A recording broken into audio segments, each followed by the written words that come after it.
చెవులను దేవుని వాక్యమునకు లోపరచనలని వారలారా. అది ముష్కర్లారా అన్నాడు అంతే. అక్కడ ఊటేసి ఉంది, ఆ కింద దాని అర్థం రాశాడు.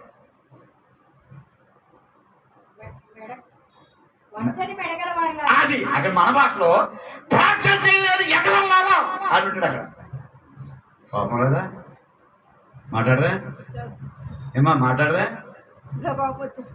ప్రార్థన చేయలేదు వారు బ్రాహ్మణ భాషలో ముస్కరు రాదా బ్రాహ్మణుడు అంటాడు ఆయన. అది అంతా మనకి దీవెన ఉంటుంది. మనం అనుకో ఎగవ పడకంటే మనం కూడా వచ్చేది.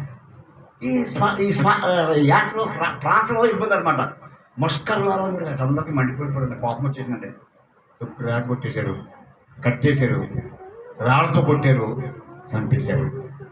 చంపేస్తున్నప్పుడు ఒక అద్భుతమైన మాట ఈ కిరాతకుడైన అపోస్తుడైన పౌల్ని కానీ జీవితంలో లైఫ్ టర్న్ ఓవర్ చేసింది.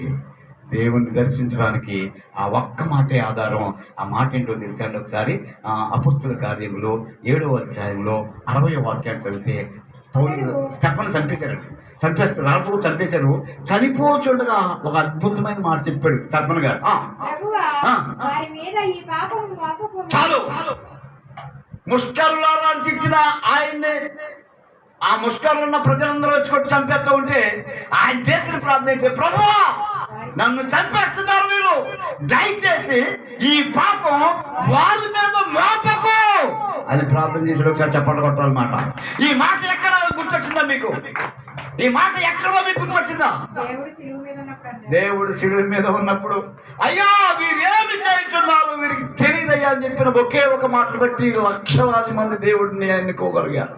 అక్కడ కఠినాత్మైన దొంగ సైతం మారిపోగలిగాడు ఒకే ఒక మాటతోటి.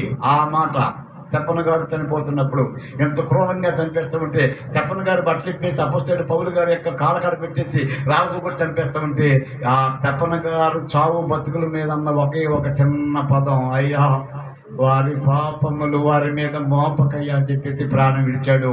ఆ మాటను పట్టుకున్నాడు అపోస్తలుడైన పౌలు గారు. ఎందుచేత అతను ఎంత ప్రార్థన చేయగలిగాడు?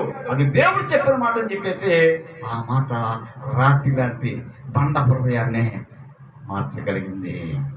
దేవుని యొక్క వాక్యాన్ని బట్టి జీవితం టర్న్ ఓవర్ అయిపోయింది. అపోస్తలుడైన స్టెఫను గారు చెప్పిన ఆ ప్రార్థన, ఆ మాటను బట్టి ఈ రాతి హృదయం, ఈ బండ హృదయం ఒక్క దెబ్బని టర్న్ ఓవర్ అయిపోయింది. అపోస్తలుడైన పౌలు గారు ఎలా మాడంటే సరాసరి యేసు ప్రభు వారిలా మారిపోయాడు. కాబట్టి మీరు నన్ను పోలు నడుచుకోండి అని ఒకే ఒక వ్యక్తిగా సాక్ష్యం ఇవ్వగలిగాడు. హల్లెలూయా, హల్లెలూయా.